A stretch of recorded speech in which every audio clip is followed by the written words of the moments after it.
Okay, in this one, I figured I would kind of go over uh, a mask. I'm going to enhance the background color and a little bit in the duck. Anyway, the water back here is kind of, kind of lackluster. And anyway, so I've already went and made a change. Well, I didn't either. I went back. I'm going up here in Vibrance. I opened up Vibrance is what I did. And it doesn't matter what deal. It could be curves, saturation, whatever. And I'm just coming over here, and then I'm going to go click on the eyeball to back and forth, and you see around here. I don't want that too much, but I want the water to have some punch to it, so I'm going to give a little more. I just don't want to go overboard on that purple. And even if I do, there's a fix, easy fix. Just we'll paint it out. Going up a little more. That water's looking pretty, but the purple's too much. But we're going to say, go up here to layers, click on that, and we're going to go with this. Now I'm going to fill this with black. And you know about that, picking paintbrush. And you know about this, I hope by now, but this is back and forth, top, bottom, whatever. Black conceals. So, I don't know why it wants to do that. And actually, I'm not going to fill with black. I'm going to keep it, I'm going to paint with black is what I meant. So, anyway, I got the brush. I got a brush about this size, 100% up here. Now what I'm going to do, remember I used the brackets up here right under the plus sign on my keyboard. Brackets to make it smaller and larger. Kind of come in here, and what I want to do is I don't want the duck to be really enhanced that much. Whether I do this or I'm just showing you. And here's a little tip. You hold that, you press down right here, hold down shift key, then go over here and go like that, and it actually is moving. Watch this. I'm going over here to alt key, I'm clicking on that, and that's going to show me. Now I'm pressing down here, I'm pressing the shift key. See what you can do. So when you have all this stuff, instead of being all shaky and all that kind of stuff, and following, not doing good, in straight lines, you can use that if you want to. I don't want to confuse you. You can use this later. So alright, I'm going to hit the alt key again. Then I'm going to touch this adjustment layer, mask, and it puts us back normal. So I'm going to come down here again, paint, and I'm going to hold the shift key and do it in golly, I don't know why this wants to do that every time I use this program. I thought I set it up the other day, but anyway, I just had to go through it again. I'll show you this in just a second. And this doesn't have to be perfect because the color is not drastic. And now I'm right in here, it's comfortable for me to go ahead and just paint if I want to, but now I'm going back to shift key. It's much faster than here. It's comfortable for me to make this curve, and then I can come here. It's fine. Now I'm going to go to the alt key, press it down, press that, and you see I went all the way around. And I don't know if I ever touched on all of this, but this was just to show you. So you can hit G, which over here, I've got mine hidden. I've hidden some of mine because I don't use them very much. I use the keys. But you hit G and that's fill. See the fill bucket over here? It should say that. Paint bucket tool. And first of all, you see this up here at 242? Yours will be set at something else. Set this at 242. Make yourself a note. Because 242 is just perfect. If you, I'm going to show you. See how it filled it in? Now I'm going to do Control Z to undo it. I'm going to change that to 142. Why not? Just show you what it does. See that? Okay, that's not enough.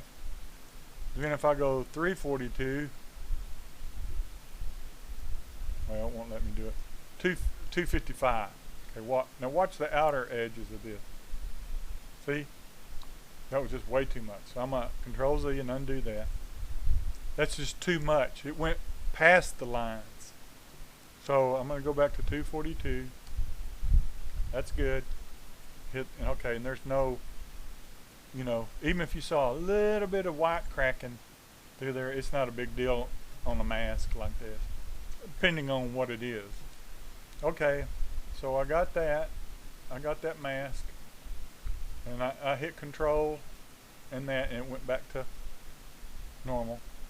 So now, if I want to go back to the paintbrush, and I'm going to go to the white over here. I can use this, or I can use my X button. I want to paint with white. I want to show you this trick again I showed you the other day. I make my brush a little softer, a little larger, which makes it a little softer. I'm going to paint in white inside of this black silhouette I just made, and I'm going to expose some of that purple. Not some of it, I'm exposing it all. It's a little strong, so let me do that. Go back and do that again. Okay, it's not, nothing's been done to it. I'm holding it down, I'm not letting up, and it's a little strong. One paintbrush stroke did all that. Go up here to Edit and Fade Brush Tool. Just remember Edit.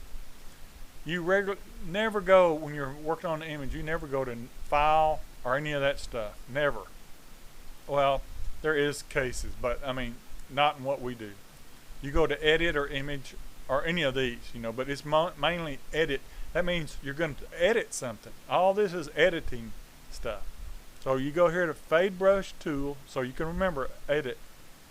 And this little thing comes up all the time. I don't know why. I can't get rid of it. It's something to do with Wacom.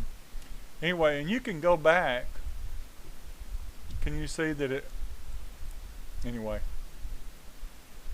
I'm just going to say go back 50%, but on other colors and other things, you can see it to where it actually shows you. Now, I'm just going to leave it around there. Say okay, and you'll be able to see a difference in here now. Watch. It's not too tacky, but if you come in here and you do it like that, and then you hit it, then you let up, and then you paint again, well, you can't use this fade. It won't let you. It'll do that. And if you do, it's only going to do the last part, not this part up here, if that makes sense. So anyway, I'm going to try to make this short. So anyway, I got that. Look at the background in here, the blue. See, it's kind of made it, gave it a little bit of something to match the really colorful wood duck. You know, if it was just like that, it's kind of blah. This was a real cold winter day, and all that's ice back there. It was in January, I think. This was back in 2011. Anyway, so this is pretty much all of this.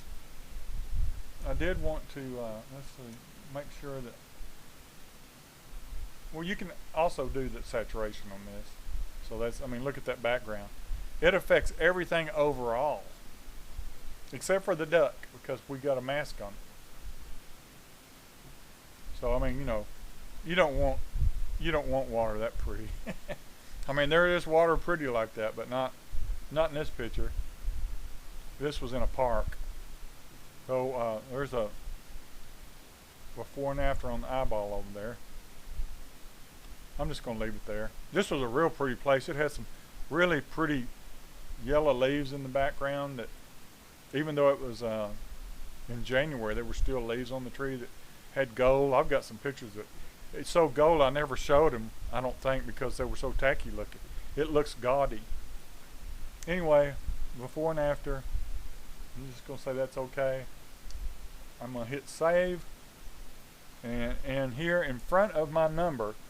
So I just really started doing this recently. I've known to do this for a long time. When you save, I'm going to say wood duck. It doesn't matter if you have spaces or not, but I put a space in between that. Okay, I can do a search for wood duck, and I'll come up with all my wood ducks. But see this number? If I can, if I need to find this, and by this, I'll tell you why I'm going through all this. Let me.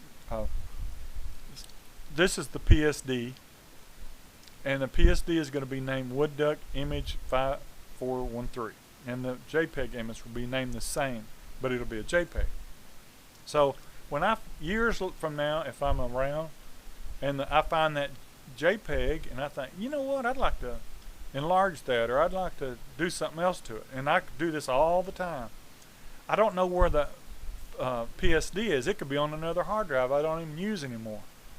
So if I want to look for it, I know that I just have to search for that number.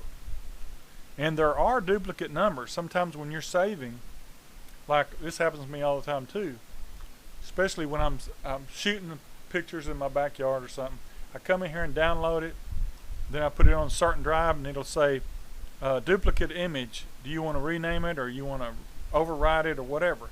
And I'll say rename it, and it'll name it IMG 54131. You know, one will go right there. So that's kind of what this is about. Always keep that number is what I'm saying. It really will help you. Always name it something so you'll know you're looking for a wood duck. Because I've got a search program that you can't beat. I mean, I don't know why Windows hadn't bought them out, but it's the best in the world. I mean, it is super good. You can find anything quick. It's not real slow like Windows. But anyway, I'm saving this. Blah, blah, blah. And that's pretty much it. And then I'm going to go and I'm going to do some curve stuff so you can see that, because this is some stuff that you might need to know.